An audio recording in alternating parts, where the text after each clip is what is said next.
had no idea she was going to bring that out again, so that's classic. But so I'm so excited to be here. So I mentioned earlier, I've been in the business, thank you, Tracy, 20 years.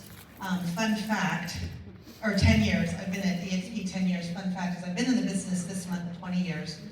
And 20 years ago this month, I got my real estate license as a brand new agent. I started my real estate business right here in Atlanta, Georgia. So, special place in my heart being back in hot Atlanta. Very different and still humid, but very different than when I got started as an agent. But I'll share my journey a little bit there, but it's just so happy. I'm happy to be here, so thank you for having me. For y'all that don't know me,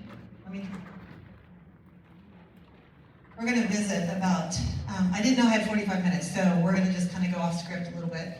How many of y'all earlier, you said that you're really focused on production? Hands up. How many were interested in attraction? If there was an easy way to do both, who would be interested? Awesome. Authentically yourself, right? There's a lot more hands. So we're going to talk about that a little bit. I'll tell my story. A lot of people ask me about my journey, how I got to EXP, because I'm one of the ones that's been here for a long time, and I know a lot of history that some people don't really understand where we've been. In 2005, I got my license, not because I wanted to, but because I had to. My CPA said that I had to get my license because my husband and I had investment properties. My husband had the real job, right? He was the corporate. He had the benefits, he had all the things, and he said, so that's gonna be you, you're gonna get your license. And I went kicking and screaming. I was living in Brookhaven at the time, and we were in a couples Bible study. Some of y'all are in here. Is Ian in here? Ian is here. Hi, buddy. I didn't know he was here yet, but I was in a couples Bible study, and a couple of the guys in our couples Bible study happened to be real estate agents, and I remember asking, what do I need to do here? Like, I don't really want to do this. This is what I'm told. What do I need to know? Because I didn't really know anything about the industry. And Ian was at Keller Williams at the time. He's like, well, come talk to our team leader, Brad Fineman. Oh, Brad, yeah. He was supposed to be here today too, but, and Keller Williams was interesting because at the time they were the only one that would let me do real estate part-time, okay? And nobody really knew who Keller Williams was at that point. I mean, they were building, but they weren't who they are today. And so I went to Keller Williams because it was easy, because I didn't really have to do anything, and it was part-time, so I really went with the poor attitude. But I had Ian and some of my friends, and I was like, okay, this is gonna be fun. I think Carlos mentioned it, that he didn't really treat his business like a business, it was a job. For me, it was a hobby. For me, it was checking a box. But community creates excitement and pushes you forward, and so Ian and all of us would start building our business. I was like, actually, this is a lot of fun. So I built my business in Georgia, and in 2008, how many of y'all were in the business in 2008? Yeah, that was brutal, right? Yep. That's what's interesting in this market now, when newer agents aren't really familiar with what happened back then. And so you can learn from experience. So for newer agents, learn from all of us that have already been there a couple times. 2008, we were transferred to Austin, Texas. My husband was with Dell Computer. So I didn't know anybody there. I had one son, he was 18 months old at the time. I now have 4. But we didn't know anybody. And so we went around the neighborhood. Now, if you know me, first of all, let me back up. I've been in the business 20 referral. I'm still in the business today. I'm still transacting. The reason I was out at lunch was putting out a fire with a crazy client. Any of y'all have those? So I feel your pain. But I built my business based on, I wanted to build it on referrals. I have never in my life cold called or knocked on doors. And I hate to tell you, Brian, but I've never done an open house. So I would not be a very good person for your open house class. So you have to figure out how to build business in your own way. And we lived in a neighborhood that had 44 townhomes. And my son and I walked around, and we did knock on doors on every door to get to know our neighbors, not to ask for business. Because I truly believe in anything we do, whether it's production, attraction, in life, if you build a relationship, you're going to build a business. Okay, so we knocked on doors. Hi, I'm Elizabeth. This is my son, Trip. We just moved to the neighborhood. Now, what are they all wanting to do? They want to know who you are. They're nosy. They saw the moving vans. Oh, where did you move from? Oh, I moved from Atlanta, Georgia. Well, why are you here, right? So you start building that relationship and getting to know the people. I got to know every single person on my block and on my street. And I don't have business cards like Ruben. I asked for the business cards if I need them. But what I did is I had the addresses, so I went home and I wrote a handwritten note to every single one. Dorothy, it was so great meeting you. And see you in the neighborhood. We're really excited to be here. And then I started being consistent. In anything you do, I don't care what it is, be consistent. Because if you're not consistent, then you're just wasting your time and you're not gonna see any results. So all of those people, now that was 2008. Do y'all know I still market to them every single month? I just sold one of the townhomes 2 months ago. Because they just call me now. Now I'm not a real estate agent like everybody else. I'm like, this is my friend Elizabeth. She happens to be really good at real estate. So I built my business that way. So in 2014, we had 650 agents in my market center, and I was number one. Did not know I was gonna be number one because I did not follow my numbers, but I became number one, and I came home that day and my husband was like, oh my gosh, let's go celebrate. And I actually told him, no, I'm getting out of the business. And he said, what are you talking about? I said, well, we have 4 children. You travel all the time internationally, you're never here. At Keller Williams, we talked about God, family, business. But in order for me to do what I did to be number one, it was all business. And God and family were down here. And that wasn't okay for me. And I said, what are we doing? Why am I doing this? He said, well, go start your own brokerage then. No, thank you. I don't want to create another job. And he said, go to another company. I said, they're all lateral moves. Keller Williams at the time, still, is a capping company. Most of the companies in my market weren't. So I was actually trading more time for money, and why am I doing this? Nothing's going to get better. So then enter in relationships and people that you respect in your life. And I got a call from my friend Ian Marshall and my friend Carrie Lucas. Now, Ian Marshall was my sponsor at Keller Williams. Carrie Lucas was underneath me. And we were all good friends. We built something fun, and we had a great time doing it. And they said, hey, would you consider EXP? And I said, I have no idea what that is. They said, but this is what we're doing. We could work together again. There's a really cool thing that we're doing. You're licensed in 2 states, by the way, because I was in 2 market centers, and Keller Williams was very expensive when you had 2 market centers. And they said, would you meet with somebody? Now, we all have people in our lives that say, will you meet with somebody, and you don't ask the question who? You're like, sure, right? Yes? I see some heads nodding. Well, that was Ian and Carrie to me, very dear friends. I'm like, I'm not gonna ask any questions, so Glenn Sanford came into town to meet with me. And it's funny because people are like, oh my gosh, Glenn came to meet with you. I was like, hold on. My market center had 650 agents. His whole company had 400 agents. Okay, very, very, very different. But I met with Glenn, and we went to a Regis office. If you know Glenn, you know how he likes to geek out over Regis offices. And he opened up his laptop and he goes, I'm gonna take you into a meeting. And he took me into an executive board meeting in the world in 2014, and I had no idea what I was looking at. I'm like, little blockheads, avatars, I don't get this. I'm a real estate agent, I just want to know how to get off the hamster wheel and, serve my clients in a bigger way. So he started talking, and here's the funny thing. So at Keller Williams, a lot of people followed me, and I had a number of people in my organization, because what would happen is KW would bring everybody in, and this is not against KW, right? Everybody has to recruit to those models in order to build their business, right? It's a corporate, it's a P&L, it's just math. So I said, I want to understand. He goes, you're going to be great at this because I want to talk to you about revenue share. I said, I'm not interested in revenue share. He said, why not? I said, because I had profit share at KW, and that was another job, and I'm not interested in that. I just want to get my passion back. I want to build my business again. You're telling me you want to create a company for top agents and to do something different. Tell me more about that. Tell me about the stock. And he started talking about the Icon stock. And I was like, that's really cool.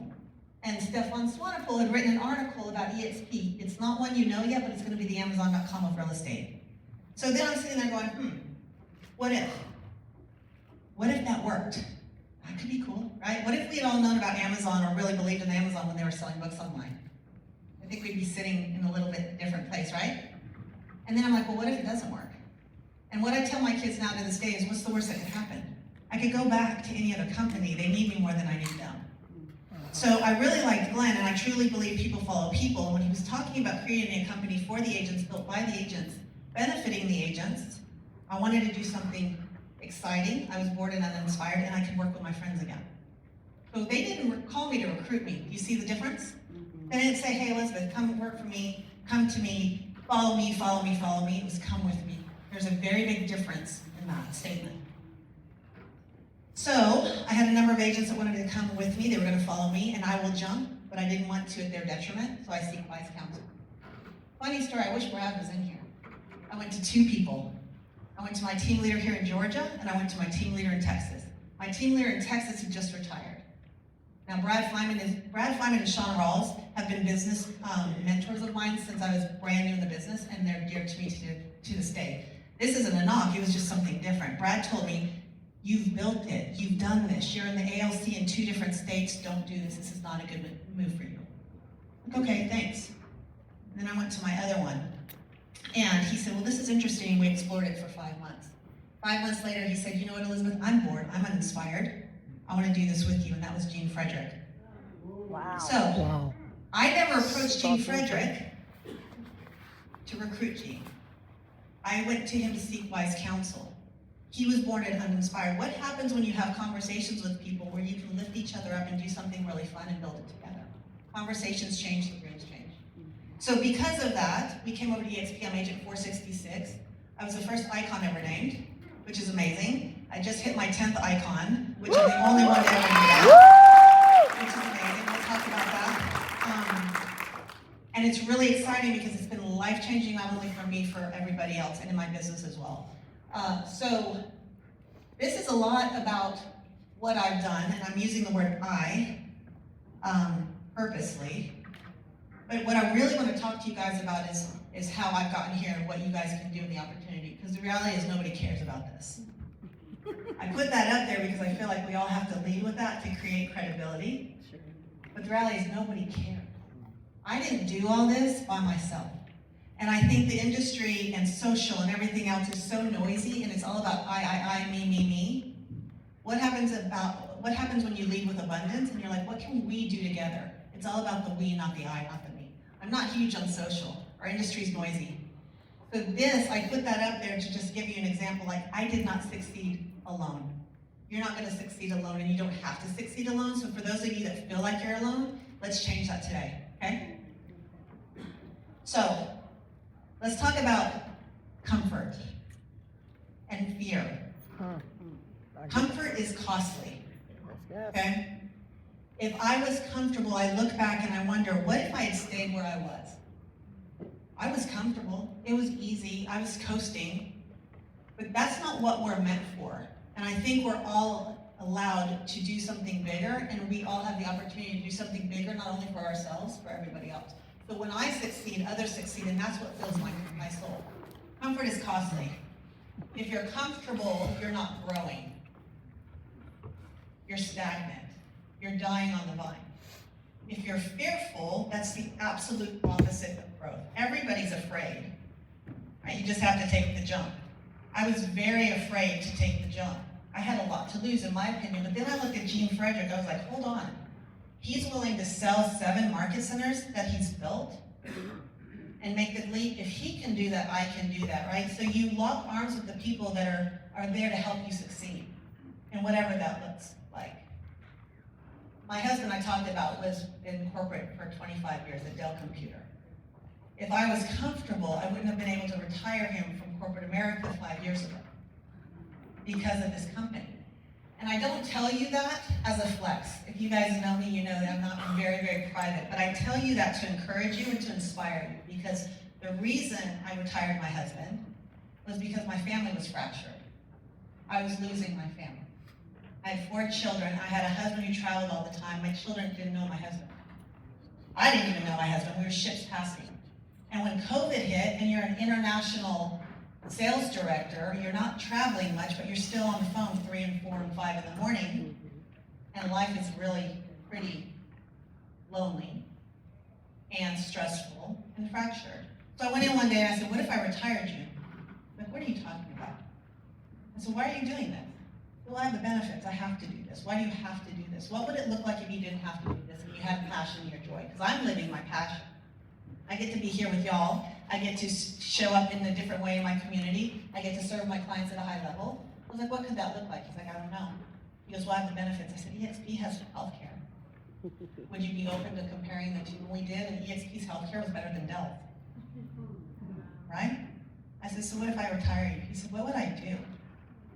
Then you'd find yourself again. You'd find your passion again. You'd find a relationship with your kids. What could that look like? That's got much more cascading and compounding effects than you sitting there on a 9 to 5 every day for Dell Computer building somebody else's dream instead of building your own. What if I'd said no to EXP? We'd still be on that hamster wheel. So comfort's gonna rob the clarity of what's possible for you. We all have different dreams and goals. What do you wanna do for your life? What do you wanna do for your kids? What kind of legacy do you wanna create? It's so possible, okay? And then we talk about rejection. I hate rejection. I want everybody to be happy. I want everybody to be kumbaya. I hate being told no. But what I realized as I've grown and matured, especially in this business, is that it's not meaning you're failing. It's not meaning that it's failure. It's meaning that it is feedback. And you just have to redirect. And you always hear you have to get to so many no's in sales to get to a yes. It's the same thing in life. It's the same thing in production and attraction. I'll tell you how I do the two. Yes, I'm a 10-time icon, and yes, I have over 10,000 people in my organization. I don't take that lightly. Those are my partners. I wake up every single day, how can I serve and pour into my agents from number 1 all the way down to the very last one. Because they made a commitment, I made a commitment, and I'm bringing them into something that's bigger than me, and it's bigger for them. But sometimes people are going to say no because the timing isn't right for them. They're on your time, their timing, not yours. And you need to remember that. Brad Feynman, that I just told you about, who's one of my dearest mentors, he watched me in this model for 7.5 years, y'all. And then one day he called me, he goes, Riley, his southern accent, Riley, I'm ready to talk. Because I didn't talk to him about EXP, my relationship was more important, but if people watch you, they're going to pay attention and they're going to watch the things they want to watch. 7.5 years later, he joined EXP Realty. And a number of his partners are here. Jeannie, I wouldn't know Jeannie if it weren't for him. Or John, where'd John go? He was here too. Where's it? Yeah, I've got amazing partners, and she'll tell you it's changed her life. If I had been comfortable and said no, if I had taken no for an answer all those years, y'all in the BEN network, y'all know Terrence Murphy? Mm-hmm. Terrence Murphy, just to give, he's one of my partners, he was former NFL, okay? When you see people, you think they're untouchable, you think that they've got it all together, you think that they've hit success and they're never gonna have anything that's gonna move the needle. Terrence and I were friends from, not from college, but because of college, our college connections, we were referral partners. And I mentioned EXP because I knew he was trying to move somewhere. He had an independent brokerage in a tiny college town that did 1.8 billion in production. In a small college town, that's a heck of a lot of production. But his name gave weight. He was one of the most famous wide receivers our school had ever had. And I talked to him and I met with him, and one day he was, Elizabeth, you're like my sister from another mister, but he is. I mean, he's a little darker than me, but I was like, I don't know, I look kind of like you. Maybe I got her mom's son. But he said, Elizabeth, I love you as a sister, but I don't want to talk about EXP. I was like, we don't have to talk about EXP. I don't talk about EXP. Don't EXP on people. Nobody cares. It goes back to my slide. Nobody cares about what EXP is. They don't understand us. They don't know us. When I talk to agents, I don't talk about EXP. We'll get to that in a second. I told Terrence, I was like, that's fine. Your relationship's more important to me than anything else. But then I paid attention. What I realized is I was asking the wrong questions and I was telling him the wrong information. I didn't know the right pebble in his shoe. I was watching him, he was trying to expand. He was trying to expand 3 hours down the road. He couldn't figure it out. I was like, I've got your solution. He's like, there's no way you have my solution. I've been talking one-on-one, this is what he told me, true story. One-on-one in masterminds with Gary Keller, one-on-one in masterminds with Robert Reffkin, and neither one of them can figure it out. I was like, because they're not us. They're not built like us. They're built completely different. Are you open to a conversation? I'll give you one chance for a conversation. And I showed him how we could expand. He has now over 550 partners all over the country, and one of his biggest teams is in Dubai. Awesome. From College Station, Texas, right? So when we talk about things and you take no, if I had just taken no and gone on, I missed an opportunity, not for the business, but for the relationship, okay? I'm very, very relationship focused. You'll hear a lot of us, that's what I love about EXP. All of us as leaders, we lead differently. Some of us are really dynamic on stage. That is not me. I'm not gonna jump around and get everybody hyped up like Robin and everybody else. But we can all share our successes in a different way, and you can take nuggets from each and every person that you're around and say, that fits me, that fits me. Because there's power in what doesn't fit you too, right? Right, so saying no filters to the right yes. So people will say no, and you need to say no. What I learned from me is that I was saying yes to everything. Last year I did 7 regional rallies.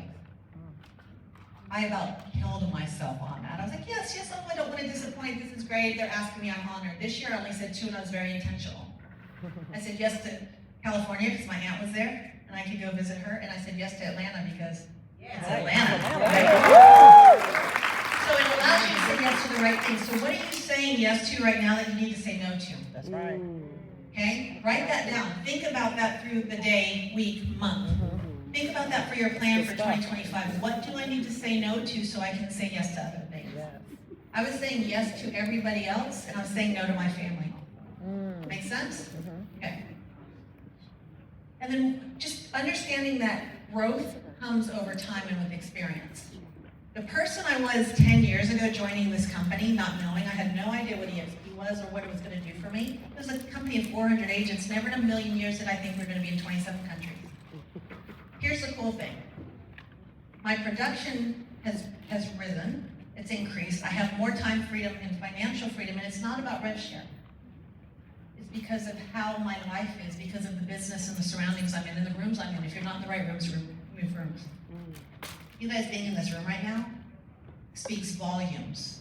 You want to grow, you want to learn, you want to change. But if you don't have the right rooms, create them, okay? There's a huge opportunity to surround yourself with the right people. Don't surround yourself by people that say yes all the time. I was doing that. Because they feed your ego. They're saying yes. I call it my board of directors.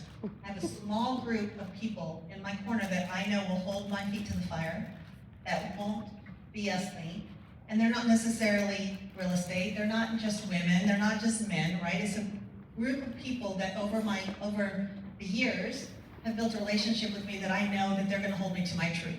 Because sometimes you don't know who your friends are. That's right.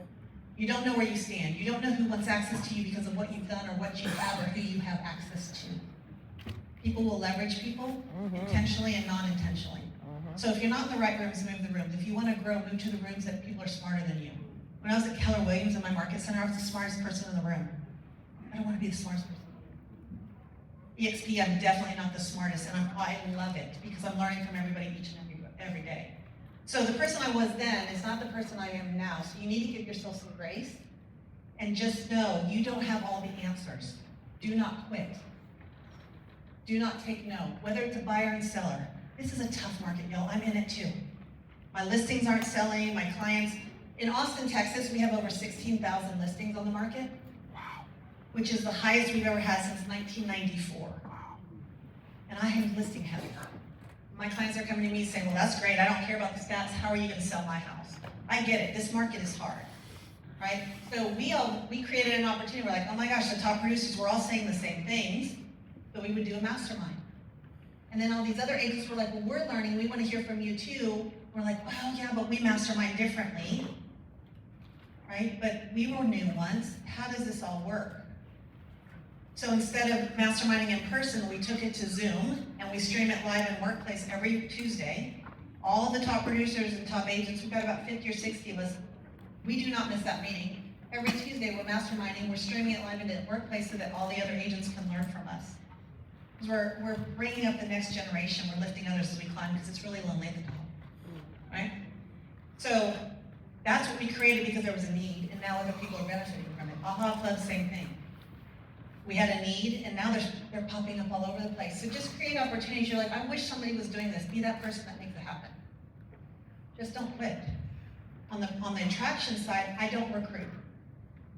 You know, I have some friends, I have some colleagues and friends of mine that will say there's nothing wrong with recruiting. There's not. I just think there's a difference between attraction and recruiting. If I'm showing up and I'm in business and I'm doing what I'm supposed to be doing, people are going to be attracted to what I'm doing, and they're going to be attracted to our company. Right? Your vibe attracts your tribe. People ask me all the time, Elizabeth, you're number 6 in this company. Why are you selling real estate? I love that question because I'm like, I'm a real estate agent. We're a real estate company. By the way, we're #1 real estate company. I'm gonna walk the walk and talk the talk. That's not knocking people that don't want to, because freedom looks different for all of us. But that's my attraction, because people are looking at me going, why is Elizabeth at this company? Because this is what I know about the company, but if Elizabeth is there, obviously I'm missing something. I have 70 people in my front line. So I want to show you all what's possible. I have 70 people in my front line. I'm just talking. Yeah, just how am I? Oh, I'm good, y'all. Okay. I've never called any one of them. Well, I've called them, but I didn't call them to recruit them. I call them now. I didn't call any of those people to recruit. The only person I called, the #1 person I called, was Gene Frederick, but it wasn't to recruit him, because Gene's never going to go anywhere. He's not going to go to a company with 400 agents. He's set for life. He has 7 market centers. He's retired, right? I called him to seek his wife's counsel, but the 70 people that have partnered with me have cascaded out to over 10,000. Most of my front line are cappers and icons, because they saw what I saw. They are a producer like I am. We're in the same circles. We're on the same transactions. Make sense? If you're not doing anything, you're not showing up to things, how are they going to follow you? How are you going to lead them and show them the way? Show them what's possible. My 70 people, I love on them. When you have somebody come to this company, they're your partner. Do not just bring somebody to this company and forget about them. I do masterminds every single Friday with all of my people. I bring in different people from, y'all know who Renee Rodriguez is? You guys want to blow your mind, go to his 10-person Amplify. That'll get you uncomfortable real quick. I have Renee Rodriguez coming in to my group, just on Zoom, right? But bring in things that add value, that make people smarter than when they first came into the room. But I do things for my agents all the time. When my frontline, well, now EXP shows us all of our people, which is amazing, because now I can celebrate everybody. Celebrate your people. If people feel like they're seen, heard, and valued, they're going to stay with you. They're going to see what's possible at this company. I celebrate them all. When they cap, I celebrate them. I have 10 baseball caps from Keller Williams. That doesn't pay my bills, by the way.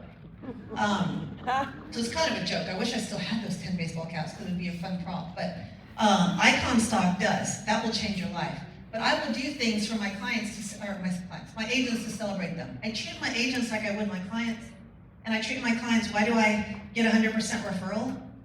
Because I treat my clients like they're my one and only. Treat people how you want to be treated, and it makes a difference, because right now, they're being they're being ignored at their brokerage, because the brokerages are hemorrhaging money, and they are only operating the way that they can operate, and they're not seeing the people for the relationships. They're just seeing the P&L. They're just seeing them as a number. Show them how we're different. So I love all my people. I celebrate them. When they hit Icon, I celebrate them. I do gratitude lunches once a quarter. Right? So show up differently. If you have one person, it's one person. But don't EXP on people. Don't have commission breath. Okay? I mean, it's true. Think about that. If you're so desperate when you go to a buyer and seller, how likely is it that you're going to get that client? Not. Same thing with an agent. It's called EXP on them. When I talk to an agent, I'm on probably 10 to 12 third-party validation calls. Do y'all know what those are? Yeah. Okay. When an agent comes to me, say, now I'm going to call you Byron all the time, because that's in my head. Say Brian has an agent he wants me to talk to. He wants me to talk to Terry. They have a relationship, but they want to bring in a third-party validator or somebody that gives a different perspective, so they'll call me. I talk to 10 to 12 a week from people all over the country, just the experience. But the funny thing is that I've sat on those calls before, and people go through these presentations and EXP, and here's the history of EXP, and here's all the things. I only told you my history because people ask me all the time, and I want you to understand where we've come from. Nobody cares. First question I ask is, tell me about you. And they look at me like, don't you want to know how much I made last year? I don't care. Are you happy with what you made last year? Well, no, we'll get to that later. What are you passionate about? That question gets them all the time. What do you mean, what am I passionate about? Well, why are you doing what you're doing? You can get deep and build that relationship, and people are like, wait, they're not leading with why they're so great. They're leading with what moves me and what can make my life better. A different conversation. People told me all the time, y'all, that I was lucky that I got Gene Frederick. And for a long time, I believed it. And then I realized, wait a minute. If I hadn't been his top producer, if I hadn't been showing up and pouring into all the agents, even though I wasn't on staff or paid to or asked to, if I wasn't doing the things that I was doing and showing myself as a leader, I like to lead from behind, right? I love to push others forward. If I hadn't been doing all of those things for so many years, I would have never had the opportunity to talk to Gene or have him listen to me. I hadn't proven myself, right? So I realized I wasn't lucky. I just was in motion. And opportunities showed up while I was in motion. And I said yes to the opportunity. Okay, so it shows up when you're in motion. I'm going to encourage each and every one of you to move. Okay? Figure out what's important to you. Get super clear. And then lock arms with people and say, this is what I want to do. How can you help me get there? This is what EXP can do. This company is amazing. My mom, I'm leaving tonight from Atlanta because I have to fly up to Casper, Wyoming. My mother is a real estate agent. She has her own brokerage. Funny enough, she's not with EXP. She got a real estate license because I did, and my mother does not listen to me. So if any of y'all want to be a recruiter, have at it. She's a little bit stubborn and obnoxious to deal with, but I grew up in a family, I tell this sometimes, I grew up in a family with 140 foster children in 20 years. Wow. We didn't have a lot growing up, but we had a lot of love, right? So I watched my mom and my stepdad all these years struggle, and because of this company, I kept telling my mom, look what's possible, look what's possible. And my sister growing up had leukemia, and my niece had, like all these things with my family. I was like, Mom, look at what's possible because of this company. My mother would not listen to me. So 5 years ago, my niece passed away. She was 5 years old. She passed away from cancer. And my mom and stepdad decided they were going to create this nonprofit to serve single moms and their children. And they've got this named after my niece. This whole passion project, which is amazing, right? Think of the rippling effects that will have for generations to come. And she got us on the phone because she wanted to talk to my husband and myself about a donation. I think it was like 250, 500, and 1,000. And she gave us this whole pitch and all these things, and I said, great, Mom, that's awesome. Wes and I have already talked about this. My dad was my dad more than my dad was. I said, Dad, can you pull up your mortgage statement? And he said, sure. Looked at me.